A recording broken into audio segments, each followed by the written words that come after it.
After a decade, how is Harrisburg University faring?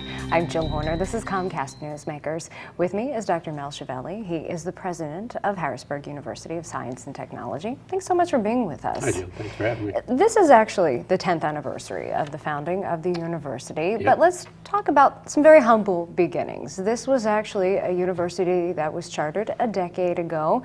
You had a faculty of 3. You didn't have any students. You didn't have any facilities. But today you have more than 100 graduates. You have 1,000 students enrolled. But talk to us about those humble beginnings. Well, we 3 of us sat on the 9th floor of the Kunkel building at the corner of 3rd and Market Street. It's a building that has, by the way, the oldest certified elevator in the city of Harrisburg. And we were stuck in it about once a week. Someone or another of us was on our way up, and we had some interesting conversations. It was a little bit like the Wild West in the sense that we'd sit down and say, well, what do we need to do to start this university? And we'd have a question to talk about, and somebody at the table would say, what does the university policy manual have to say? And we'd say, well, we don't have a university policy manual. Well, that's the first thing, we better write a university policy manual. And then we got some curricular consultants in, and it was heady times. It was a lot of fun to have a blank piece of paper. A blank piece of paper, but the idea behind it was to really meet the needs, to meet the demands of a workforce, a growing workforce when it came to specific things related to science, technology, engineering, and math. How did you work to meet those needs? Well, the one thing that was noticed by the community, actually, this was a project that grew out of a study called Envision the Capital Region back in 1999, and by 2001, December 2001, when we got started, it was obvious that high growth industries were going to be hiring people, but those people that were going to be hiring were definitely going to have post-secondary education in a science area, whether that was an associate's degree or a bachelor's degree. This region was exporting talent outside the state of Pennsylvania, and it was exporting talent in science and technology to either Pittsburgh or Philadelphia, where there's a Carnegie Mellon and a Drexel where students could study in science and technology fields. There was no science and technology focused institution in central Pennsylvania.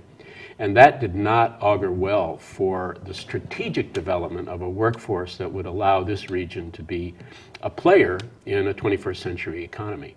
So we set out to design a curriculum that actually focused on science and technology, that was to engage the corporate community in the development of that curriculum, and therefore allow our students to be connected to the corporate community as early as possible in their careers and ultimately be employed. So sort of strategic development of a workforce. We have in our region here an outstanding community college that does remarkable work on workforce development of incumbent workers. People who have jobs that want to up their skills. And so our mission was not that, but the strategic development, long-term development of a workforce that would support that industry in this area. And now that you've gone from a staff of 3 from the very beginning to now 81, and you have 1,000 students enrolled at this point, how do these relationships currently work? Where do you stand today in terms of student success? Well, each of our students is required to do 3 project/internships during the course of their 120 credit undergraduate degree. And those projects are in fact what ultimately results in employment for our students. We've had extremely high success rate in placing our students upon graduation in science and technology fields. And a lot of that has grown out of the fact that as juniors, sometimes sophomores, they begin working with a corporate partner that we have. Hershey, New World Pasta, McCormick Spice, Gannett Fleming, Penn National Insurance, Highmark, and so forth. All of those places provide such opportunities for our students. Thanks so much for being with us. We've been talking with Dr. Mel Chiavelli. I'm Jill Horner.